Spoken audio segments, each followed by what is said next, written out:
여러분 안녕하십니까, 백운기입니다. 여야가 이태원 참사 국정조사에 전격 합의했습니다. 예산안을 처리하고 국정조사를 하자는데 의견이 모아질 때만 해도 가능성이 높다고 봤는데 당장 오늘부터 국정조사를 시작한다고 하니까 오랜만에 정치가 국민을 놀라게 한 거죠. 대통령실도 조사하고 위원장은 민주당이 맡고 필요하면 기간을 더 늘리기로 했습니다. 물론 앞으로도 예상 못한 변수가 있겠지만요, 이런 것이 정치죠. 어디 갔다 이제 왔는지 모르겠습니다. 오늘은 이태원 참사 국정조사 내용부터 살펴보겠습니다. 백운기의 시사 1번지 출발합니다. 김서방, 박서방, 이서방 정말 고맙네. 자네들 장인도 좋은 날 좋은 곳에서 좋은 대접 받으며 떠나니 마음이 편할 것이야. 고맙네. 서방 사거리 9호전 장례식장. 펼쳐보는 거야 더 큰 꿈을 어떤 미래라도. 대학을 선택하는 기준? 취업이죠. 높은 취업률에 풍성한 장학금, 무료 스쿨버스까지 학생 성공 시대를 열어갑니다. 광주 전남 혁신도시의 중심, 동신대학교. 부모님 시대에 좋은 보일러란 고장 걱정 없는 린나이. 요즘 시대에 좋은 보일러란 고장 걱정 없는 린나이. 세대를 넘어 믿을 수 있는 린나이니까. 모두가 따뜻한 온 세상으로 갑니다. 린나이. 광주 민간공원 특례사업 전남대 입구 산이 고운 신용파크. 자연이 팍, 즐거움이 팍, 행복을 팍팍팍 담은 산이 고운 신용파크. 11월 오픈 예정. 062-375-0508 산이건설. 그동안의 정수기와 스팀백의 차이. 100도씨 끓인 물로 맛의 깊이를 바꾸고 100도씨 스팀 살균으로 깨끗함의 차원을 바꾸는, 한마디로 압도적 차이. 정수기의 차이를 안다면 쿠쿠 인스퓨어 스팀백 끓인 물 정수기. 안녕하세요. MG 새마을금고 모델 인교진 소희연입니다. 지금까지의 MG에 앞으로의 MG를 더하면 어떤 금융이 될까요? 한마디로 무궁무진? 금융이 디지털로 따뜻해지고 함께 성장하고 환경에도 진심이니까. 금융 그 이상으로 무궁무진. MG 새마을금고. SUV 자동차 도대체 어떤 차를 사야 될까? 뭘 고민해? 폭스바겐 티구안이 있는데 즉시 출고 가능하고 개별 서비스 인하, 다양한 연말 프로모션까지. 고민은 그만, 답은 티구안. 지금 가까운 전시장에서 티구안을 만나보세요. 폭스바겐 공식 딜러 지오하우스 1811-7373. Volkswagen.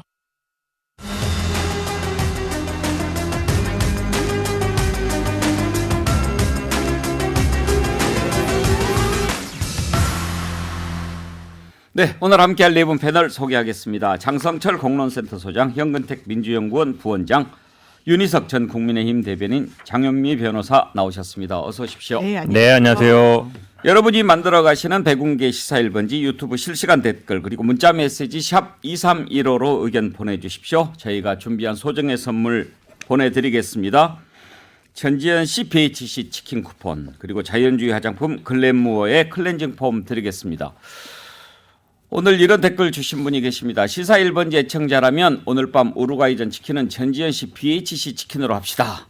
네, 그렇게 하시죠. 오늘 쏘겠습니다. 근데요, 이분 아이디가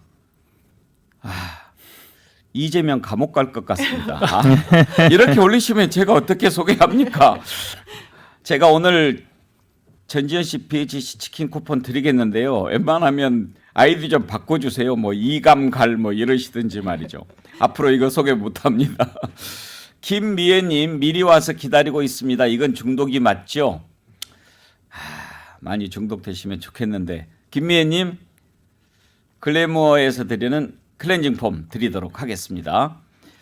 네, 오늘 이렇게 선물을 먼저 딱 쏘고 시작합니다. 또 저희가 후반에 또 드릴게요. 오늘 또 함께 할 수 있어서 너무 행복한 오전 시간입니다. 조도현님 감사드리고요. 자, 국정조사 합의 소식이 전해졌는데 장성철 소장, 합의가 될 것 같다는 생각은 들었어요. 그렇죠. 왜냐하면 뭐 여야가 입장이 조금씩 바뀌었으니까. 그래서 예산은 처리하고 하겠다. 시간이 좀 걸리겠네. 근데 오늘부터 한다고 그래요? 그러니까 24일 날 이제 처리를 하겠다. 오늘 처리를 하잖아요. 예. 국정조사 계획서를. 그러면 이날부터 45일간 하겠다라고 여야가 합의를 했습니다. 그러니까 저는 제목부터 상당히 대통령실과 조율이 됐구나라고 생각했어요. 예. 왜냐하면 용산 이태원 참사 국정조사 이렇잖아요. 용산이라는 단어 들어가는 것을 대통령실에서는 상당히 꺼려 했는데 이러한 용어조차 썼다라는 것은 주호영 원내대표가 정말 며칠 전부터 이 사안과 관련해서는 대통령실과 충분히 논의하고 대통령실을 설득했겠구나. 최소한 반대는 하지 않는 국정조사가 진행되겠구나라고 생각을 했습니다. 지난 21일 날 주호영 원내대표가 예산 처리 이후 협의에 응해 국정조사를 할 수 있다는 생각을 개인적으로 갖고 있다라고 하면서 국정조사 우리도 할 수 있어라는 이미지를 줬어요. 그런 것을 보면 혼자 단독 생각이 아니라 여권, 지도부 그리고 대통령실과 충분히 논의한 결과가 아니냐라는 생각이 듭니다. 어떻게 이렇게 정적 합의가 이루어졌을까 그걸 먼저 좀 살펴보고요. 배경을.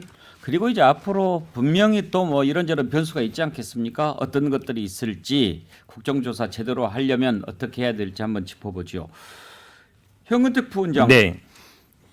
오늘부터 한다 이렇게 했는데 45일로 정했지 않습니까? 그렇죠. 물론 이제 필요하면 더 연장하겠지만 네네. 연장할 때도 좀 문제가 있을 것 같고. 근데 오늘부터 하면 45일이 정해져 있는데 뭐 당장에 뭘 정리하고 뭐 이렇게 하는데 그것도 한참 시간이 걸리지 않을까요? 그거보다 이제 예산 처리가 남아 있잖아요. 예. 물론 12월 2일까지지만 이제 집권 여당 측에서는 예산을 어쨌든 빨리 처리해야 그 다음에 이제 국정조사 할 수 있다. 그러니까 이제 오늘부터 한 것 같습니다. 예. 근데 보통은 이렇게는 안 하죠. 예산 처리가 끝나면 그러니까. 어떻게 하든지 아니면 12월 2일이면 12월 3일부터 이렇게 해야 맞거든요. 이 부분이 제가 보기에는 저도 의문이에요. 왜냐하면 예산이 12월 2일 날 된다는 보장이 없어요. 또 늦어질 수 있거든요. 그럼 이제 예산이 안 되는 동안에는 여당에서는 당연히 이거 예산이 중요한데 예산하기로 한 거 아니냐. 국정조사 이거 지금 뭐 이게 중요한 게 아니다. 이렇게 이럴 수 있거든요. 시간이 그러니까 한없이 갈 수 있죠. 그러다 보니까 제가 보기에는 아마 연장도 당초에는 뭐 처음에 본 거 60일, 30일 연장 이렇게 했던 것 같은데 그럼 연장을 뭐 15일 할지 뭐 20일 할지를 아마 적어놓을 것 같은데 안 적어놓은 것 같아요. 그 부분은 아마 야당의 의견을 좀 반영한 것 같습니다. 예를 들어서 예산 처리가 늦어져서 이 국정조사가 늦어지면 그러면 이 뒤에 연장을 좀 길게 하겠다 이런 것 같은데 제가 보기에는 변수가 너무 많다 이렇게 예. 봅니다. 그러면 현근택 부원장 보시기에 네. 예산안 처리에 민주당이 협조를 좀 잘 안 해주고 특히나 이제 대통령실이라든지 또 여러 가지 예산들 이제 지금 논란이 되는 것도 받고 있죠. 네. 뭐 이럴 것 같으니까 그걸 고리로 해서 국정조사 받아들인 것 같다 이렇게 보시는 겁니까? 저는 여당이 그런 것 같습니다. 그러니까 예. 결국은 이 기간을 안 정한 게 핵심이었던 것 같은데 그 부분이 결국 예산 처리를 뭐 좀 어쨌든 야당 협조를 얻어야 되겠고 야당 입장에서는 국정조사를 해야 되겠고 거기에 아마 타협점을 이렇게 오늘부터 하는 걸로 아마 정한 게 아닌가 이렇게 보고 있습니다. 뭐 그럴 수도 있습니다. 하더라도 정치라는 거는 뭐 타협이니까요. 그럼요. 윤인석 대변인 그런 게 정치 아닙니까? 그렇죠. 서로 주고 받는 것. 예. 줬으면 받고 예. 받았으면 줘야 되고. 예. 첫 그 예산안 아닙니까? 새 정부 들어서. 그러니까 이 지금 봐서는 뭐 다 깎을 것 같고 하니까 예산안 통과가 급한 거고요. 깎는 것뿐만 아니라 안 줄 것 같더라고요. 그러니까 뭐 법무부를 몇 천억을 깎고 하니까 정부 여당 입장에서는 그게 제일 중요하다고 볼 거고 국정조사 같은 경우도 결국 국회 차원에서 뭔가는 할 수밖에 없을 정도로 사고가 컸습니다. 저는 개인적으로 그렇게 보는데 그런 차원에서 주호영 원내대표가 원내대표시다 보니 협상 과정 상황 분위기 잘 아시니까 아마 21일 날 그렇게 발언을 하셨고 조율을 거쳐서 이렇게 합의에 이른 거 아닌가 이렇게 봅니다. 사실 여야가 다 이제 계산이 좀 있지 않겠습니까? 야당에서는 국민의힘 빼고 국정조사하면 국민의힘 손이 아니냐 이렇게 생각하는 분들이 많은데 지난번에 장성철 소장 말씀하신 거 들어보니까 또 그게 아니더라고요. 여당이 참여 안 하면 뭐 출석도 안 하고 뭐 이래도 방법이 없는 거고 그러니까 국정조사 제대로 하려면 여당이 참여해야 되니까 여당 들어와라고 한 거고 예산안이 걸려 있는데 민주당이 다수인데 계속 이렇게 붙잡고 있으면은 법정 시한 넘기는 거야. 워낙 다반사였으니까 그렇다 치더라도 내년에 뭐 일 못할 정도로 예산 안 줄 수 있는 거 아닙니까? 그렇죠. 그러면 우리 한 번도 안 해본 뭐 준 예산할 수도 예. 있는 거예요. 이제 그런 거는 피해야 되니까 결국 합의에 도달할 수 있는 어떤 유무형의 압력으로 작용한 거죠. 그래서 아까 장성철 소장이 대통령실에서 좀 뭐 입장이 바뀐 것 같다라고 하는데 이번뿐만 아니라 아예 야당을 바라보는 대통령의 인식이 차제에 조금 변화가 생겼으면 좋겠어요. 아니 야당을 바라보는 대통령의 인식이야. 예. 뭐 그렇게 우리가 생각하는 거랑 다르지 않습니다. 지금 이 상황이 그런 거죠. 제가 뭐 대통령 생각 다 아는 건 아닌데 잘 묻지 예. 마세요. 지금 여야가 극렬하게 대치할 수밖에 없는 상황에서 대통령이 되셨고 여소야대도 이게 그냥 여소야대가 아니잖아요. 너무 극심한 여소야대이기 때문에 이 처음 이제 6개월 정도 지났는데 이 정부를 운영하는 입장에서 많이 답답하시니까 이제 그런 게 이제 노출되고 하셔서 그런 거지. 처음에 그러셨잖아요. 야당이랑 대화도 하겠고 뭐 이런 마음가짐으로 시작을 했는데 현실이 안 받쳐주니 이런 상황이 계속 되는 거다. 저는 이렇게 설명드립니다. 현실이 안 받쳐준다고만 얘기하기에는 지금 내일도 여당 지도부 네. 만나서 만찬한다는 거 아닙니까? 오늘 축구 이기고 그러면 내일 분위기 좋겠지만 여당 지도부하고 만찬하는 게 3번째일 거예요. 근데 야당하고는 지금 한 번도 만난 적이 없잖아요. 그거는 이렇게 생각할 수가 있습니다. 지금 뭐 꼭 이재명 대표가 이렇기 때문에라기 말하기보다는 이재명 대표의 상황이 대통령과 뭔가 대화하는 모습을 연출되는 그 모습이 어떻게 해석될까의 여지가 너무 많아서 그런 거예요. 지금 이재명 대표가 뭐 직접적으로 막 검찰 수사를 막 제대로 받고 이런 상황은 아니지만 측근 2명이 뭐 구속이 돼 있고 거의 이제 수사가 이재명 대표 쪽으로 이제 몰아가는 상황인데 거기서 대통령과 그런 처지에 있는 야당 대표가 만났을 때 얼마나 많은 또 구설이 나오겠습니까? 야당 대표를 만나기 싫어서가 아니라 만날 수 없는 사정도 있다는 것을 좀 감안해 주시길 바랍니다. 알겠습니다. 한 가지만 더 여쭤봐도 돼요? 네. 유인태 전 의원이 그런 얘기를 들었대요. 왜 이재명 대표를 안 만나냐 그랬더니 대통령이 그 인간 자체가 싫다 그렇게 얘기를 했대요. 그렇게 말했을까요? 아이고, 그거는 제가 믿을 수가 없습니다. 그래요? 뭐 그건 뭐 그런 걸 확인할 수도 없는 거고. 예. 저는 그렇게 생각하지 않고 물론 두 분이 대선 과정에서 앙금이 있을 수 있죠. 근데 유인태 의원에게 직접 말씀하셨다는 거예요, 그렇게? 유인태 의원이 직접 그 얘기를 들은 사람한테 들었대요. 그러니까 전원이잖아요. 예. 예, 그럼 확인이 안 되죠. 저는 그렇게 믿지 않습니다. 확인이 돼도 대통령이 그렇게 얘기했다고 하겠어요? 근데 저한테 왜 물어보세요? 잘 아실 것 같아서 한번 전 모릅니다. 물어본 건데. 근데 대선 과정에서 싸웠던 앙금 여부를 떠나서 그런 건 있는 것 같아요. 윤석열 대통령이 평생을 이제 그 검사로서 살아왔지 않습니까? 네. 대선 과정에서 이렇게 쭉 지켜보면서 이재명 민주당 대표에 대해서 저 사람은 범죄자야 이런 마음을 좀 갖고 있는 것 같아요. 그럴 수도 있죠. 제가 예. 뭐 검사로 안 살아봐서 모르겠는데 검사 일을 20몇 년 하다 보면 그런 어떤 사람을 보는 시각을 가질 수도 있다고 봅니다. 근데 그것 때문에 지금 야당 대표가 된 이재명 당대표를 만나지 않는다라고 생각하기에는 논리적으로 좀 제 이야기가 그 얘기예요. 붕 뜨죠. 예. 범죄자라는 생각을 갖고 있어도 검사 출신이면은 형이 확정될 때까지는 무죄로 한다는 그 원칙도 알고 네네. 계실 거고, 그리고 이제 정치에 있고 본인이 대통령이고 민주당 야당의 대표인데 뭐 그런 생각 때문에 안 만난다고 한다면 대통령이 좀 생각을 바꿔야죠. 네. 그건 아닐 거라고 저는 믿습니다. 그래요? 네. 알겠습니다. 장유미 변호사, 네. 그저께 우리 희생자 유가족들이 기자회견하지 않았습니까? 정말 눈물바다가 됐는데 그런 것도 정치권에 좀 부담이 됐을 것 같지 않습니까? 저는 국정조사를 안 할 재간이 없었다라고 생각합니다. 집권 여당으로서. 그리고 이 유족분들이 기자회견 하시는 모습을 끝까지 멈추지 않고 보셨다는 분을 제 주변에서 못 봤어요. 너무 마음이 참담하고 슬프고 이 유족들의 마음을 감히 헤아릴 수가 없어서요. 유족분들이 지금 요구하고 있는 건 하나입니다. 정확하게 이 사고가 왜 발생했는지 짚어달라는 거예요. 그 현장에 국가는 오지 않았습니다. 왜 오지 않았는지 최소한 설명 들을 자격이, 권리가 유족분들에게는 있고요. 저는 뭐 예산안과 같이 지렛대로 하는 건 이해가 되는 측면이 있지만 당연하게도 여당이 처음부터 국정조사, 무용론 비슷한 이야기를 꺼내는 거는 유족들에 대한 예의도 아니었다라고 생각하고 받을 수밖에 없는 수순인데 뒤늦게나마 어쨌든 합의에 이르렀다는 건 정말 다행이라고 생각하고 이런 울부짖음, 절규 정말 집권 세력이라면 마음 깊이 새겨야 되지 않겠습니까? 예. 장윤미 변호사 보시기에는 가장 큰 이유가 뭐였던 것 같습니까? 그 국정조사 합의에 이르게 된. 그거는 유족분들의 그 부분도 있고요. 저는 제 개인적으로는 이른바 대통령이 과연 국정조사에 대해서 그렇게 선뜻 받아들였을까라는 의구심이 남아요. 왜냐하면 처음에 이런 대통령실과 처음부터 소통하는 이른바 아주 핵심이라고 지칭되는 의원들 그리고 이 보수 진영에서 스피커 역할을 하시는 분들이 굉장히 부정적으로 입장을 얘기했습니다. 그게 저는 대통령의 의중과 무관하다고 생각하지 않아요. 왜냐하면 국정조사라는 건 이런 사회적 참사가 있을 때마다 세월호, 가습기 살균제, 삼풍백화점 붕괴 다 했던 거예요. 국회는 국회가 할 수 있는 역할과 국회 시간에서 할 수 있는 몫을 담당해내야 되는데 그걸 할 수 없다라고 하는 저는 국회 목소리는 들어본 전례가 없어서 이게 아마 대통령의 의중과는 무관하지 않게 처음에 이런 강경한 입장이 나오지 않았을까. 그렇다면 아까 짚어주신 대로 뭔가 기류의 변화 또 이 선택지를 선택할 수밖에 없는 이런 상황 복합적으로 작용해서 여권에서도 좀 입장을 전향적으로 바꾼 게 아닌가 생각됩니다.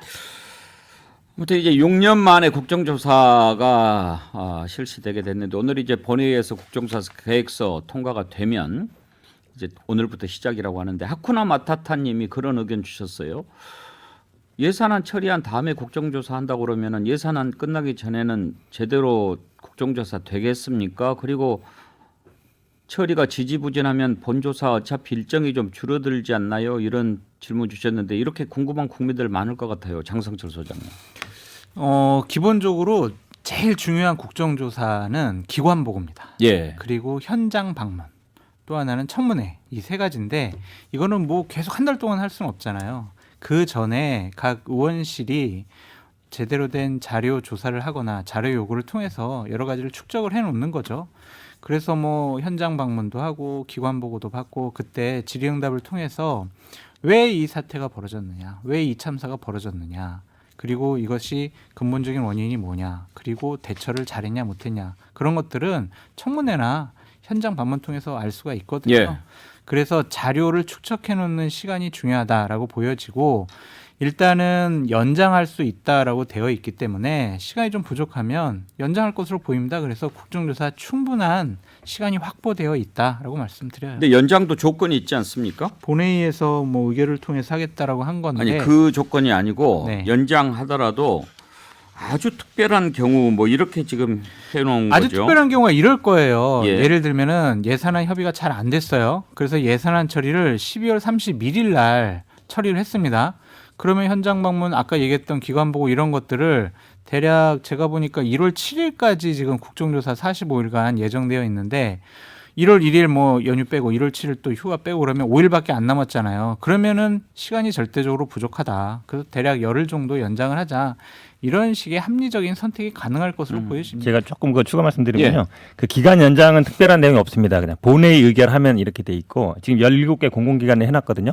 거기에 추가할 때는 위원회가 특별히 필요하다고 인정하는 기관 이렇게 돼서 사실은 기간 연장은 조금 이제 쉽게 본회의 의결만 하면 근데 할 이제 수 돼 있습니다. 물론 이제 규정은 그렇게 돼 있는데 조영 국민의힘 원내대표가 연장은 예외적이고 필요성이 인정될 때 논의할 수 있다. 45일 안에 마쳐야 된다. 이렇게 얘기를 했지 않습니까? 그렇죠. 선긋기는 한 거죠 일단은. 근데 이제 만약에 연장이 필요한 상황이 됐을 때 아니 그 뭐 예외적이고 특별한 경우에 해야지 하고 그러면서 그전 상황으로 다시 되돌아가게 된다면 과연 실효성 있는 국정조사를 할 수 있겠느냐 이런 걱정이 많은 거죠. 지금 김명찬님 국정조사를 안 하겠다는 소리 아닙니까? 예산안 처리가 하루 이틀에 끝날 것도 아니고 흐지부지 되면 어떻게 하죠? 그 예산안 처리는 12월 2일 날 법정 기한이고 그리고 정기국회는 12월 9일까지거든요. 그래서 12월 9일까지만 예산안이 처리가 된다면 충분히 12월 10일부터 기관 보고 청문회, 현장 방문 다 충분히 할 수 있는 시간이 있다. 그리고 그 기간이 부족하면 당연히 연장해야죠. 민주당도 지금 과연 제대로 국정조사할 수 있을까 국민들 걱정하는 것 알고 있을 거 아닙니까? 그렇죠, 당연히. 어떤 장치들을 만들 수 있을까요? 일단은 그 지금 합의서에는 없는데 만약에 수사 중인 상황으로 뭐 거절을 못하게 돼 있다 소환이라든지 그런 부분을 제가 보기에는 아마 조사계획서에 분명히 넣어야 될 것 같고요. 그다음에 일단 자료 협조 요청이 굉장히 중요합니다. 특히 대통령실이라든지 뭐 대검이라든지 아니면 힘 있는 기관들에서는 자료 제출을 안 할 가능성이 많거든요. 물론 이거에 대해서 뭐 수사권은 없습니다만 그걸 어떻게 좀 그래도 만약에 안 되면 뭐 과태료를 물린다든지 아니면 뭐 강제할 수 있는 그러니까 간접적으로라도 할 수 있는 방안들이 좀 있어야 된다. 결국은 아마 자료를 얼마나 충실하게 내느냐, 그다음에 증인들이 얼마나 나오느냐 이게 관건이거든요. 이제 그 부분들을 조금 더 제가 보기에는 보완할 필요는 있다고 봅니다. 예. 장성철 소장님 가령 중에 세 가지가 기관 보고 현장 조사 청문회 이렇게 말씀하셨나요? 네. 국민들 생각에는 국정조사하면 이제 청문회가 가장 먼저 떠오를 것 같아요. 그게 가장 관심이 가는 부분인데 청문회 대상 어떤 사람들 떠오릅니까? 예를 들면 이상민 행안부 장관 예. 당연히 나와야 되겠죠. 그리고 뭐 국무총리도 나올 수 있다라고 생각이 들고 경찰청장, 서울청장 뭐 다 나올 수 있겠죠. 용산경찰서장. 국민들께서 왜 저 사람들은 저렇게밖에 행동을 못했지? 참사가 일어나고 난 다음에 왜 저런 말들을 했지? 왜 자기 회피적인 얘기를 했지? 이렇게 생각하는 사람들은 다 나올 수 있어요. 그중에 1차적인 책임이 있다고 생각이 드는 용산구청장도 당연히 나와야 될 것이다 라고 말씀을 드립니다. 청문회는 증인으로 나오는 거잖아요. 증인으로 나오는 거기에서 만약에 유증하면 유증의 벌을 받잖아요. 맞습니다. 그러니까 그 전에 국회 나와서 얘기했던 것과는 좀 다르겠죠. 그렇죠. 참고인으로 나왔을 때라든지 그냥 뭐 나와서 진술인으로 나왔을 때랑은 분명히 위압감을 많이 느낄 거예요. 근데 제가 걱정스러운 것은 뭐가 있냐면 제가 지금 수사받고 있어가지고요. 네. 좀 수사에 영향 끼칠 수 있을 것 같아서 예. 제가 지금 답변하기가 곤란합니다. 이런 식으로 얘기를 하면은 깜짝 놀랐네. 본인 얘기 나도 들어요. 본인 얘기한 줄 알았네. 아니 그렇게 이제 증인이 나와서 얘기를 하면 증인이 저는 지금 장성철 소장이 수사받고 있어서 그 얘기하기가 곤란하다고 그러는데 나도 그 얘기인 줄 알았네. 병무대 저도 그렇게 들었어요. 네, 저도 아니 그렇게 왜 그렇게 생각하세요? 아니, 실제로 뭐 수사는 받고 있는데 고민 상담할 제가 때도 있거든요. 실제로 받고 있죠. 실제로 수사가 아직 제가 끝나지 않아서 받고는 있는데 그렇게 증인이 뭘로 받는 거예요? 그냥 옛날에 그냥 그렇게 했는데요. 엑스파일. 그런데 그거를 강제할 수는 없잖아요. 너 증인 무조건 빨리 얘기를 해. 소리만 지를 수밖에 없지 강요할 수가 없어서 그 부분이 좀 제일 난관이 아닐까라는 생각이 들어요. 저는 저 부분을 별로 걱정 안 하는 게 이런 얘기하면 검찰이 좀 불편할 수 있는데 검찰이 사실은 수사 대상에 별로 넣지를 않았어요. 중요한 사람들은. 그러니까 예. 서울청장이나 뭐 경찰청장이나 뭐 서울시장이나 이런 사람들 수사 대상 자체가 아니에요. 지금 용산서장, 용산 뭐 소방서장 이런 사람들까지만 해놨거든요. 지금 검찰이 아니고 경찰이 하고 경찰이죠. 경찰. 예. 그러니까 실무 담당자들을 무슨 뭐 서울청 뭐 정보부장 이 정도까지만 갔기 아니 때문에 행안부 장관도 입건했잖아요. 입건을 했지만 이제 고발하는 부분이라서 제가 보기에는 그거 여지는 예전보다는 좀 줄어들 거다라고 예. 봐요. 그러길 바래요. 그냥 국민들께서 유족분들께서 정말 궁금해하고 의문시하고 있고 정말 왜 이런 일이 벌어졌는지 정말 황당해하시잖아요. 난감해하시고 그런 것들을 당연히 공직을 갖고 있는 사람들은 국민의 궁금함을 풀어줘야 할 의무가 있다라고 말씀드립니다. 근데 국정조사를 이렇게 합의를 하면 특검 얘기는 어떻게 되는 거예요?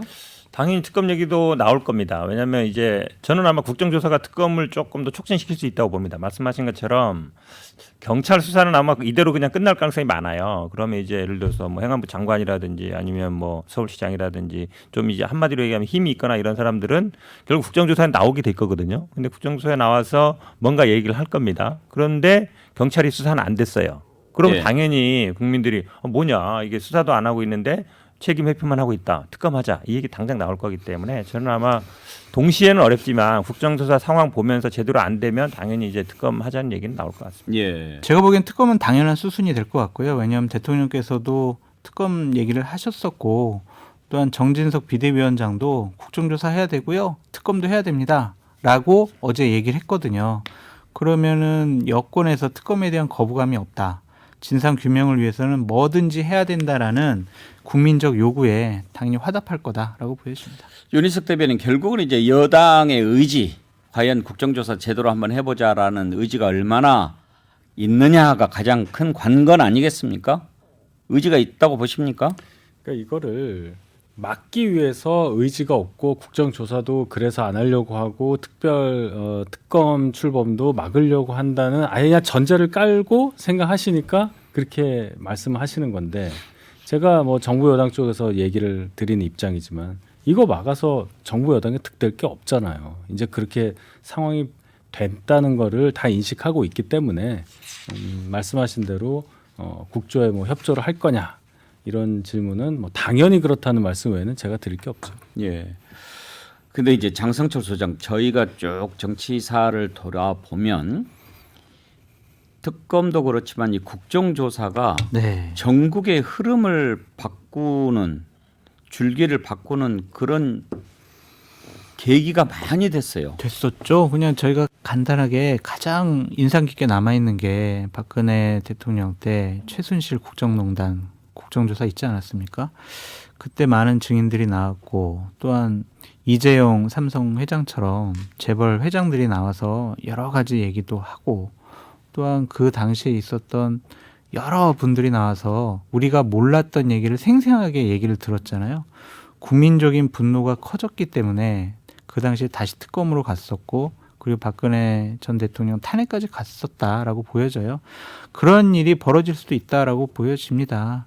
유족들도 분명히 증인으로 나오실 거거든요. 그렇다면 그분들의 애틋한 사정을 들은 국민들께서 어떻게 생각하시겠습니까? 그러니까 이거를 아까 우리 윤희석 대변인 말씀 잘하셨는데 집권 여당이 감추려고 하거나 누구를 보호하려고 하거나 이런 일은 절대로 도움이 되지 않습니다. 예. 근데 이제 정당과 관계없는 장윤미 변호사께 네. 좀 물어보고 싶은 게 있는데요.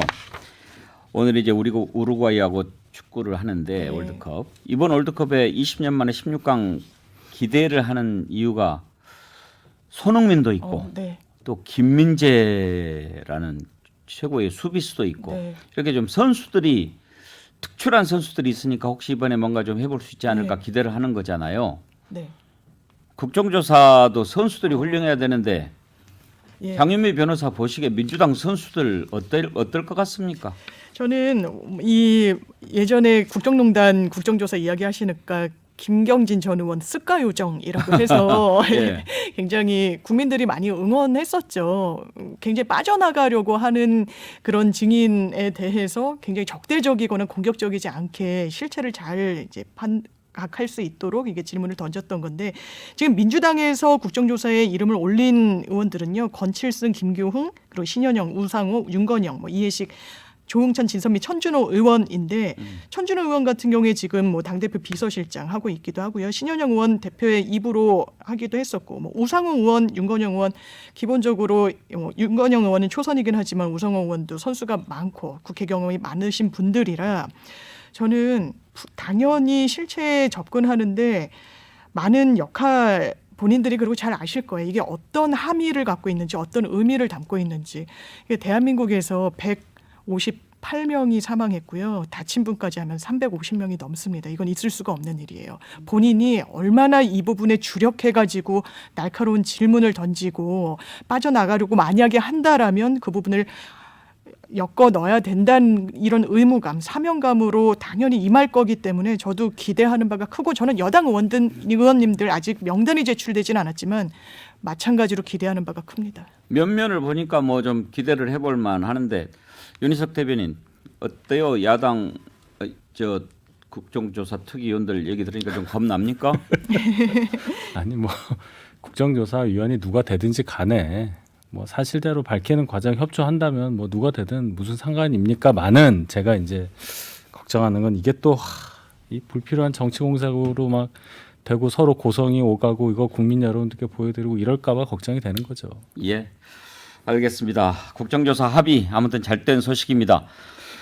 언더독님께서 국정조사로 사행시 만들어서 보내주셨는데 우리 애청자님들 사행시, 오행시 기가 막히게 잘 만드세요. 국정조사 사행시 장성철 소장 국민이 정말로 원하는 건 조사를 철저히 해서 사실을 사실대로 밝히는 것입니다. 훌륭하시죠? 네. 네. 언더독님 사행시 감사합니다. BHC 치킨 쿠폰 보내드릴게요.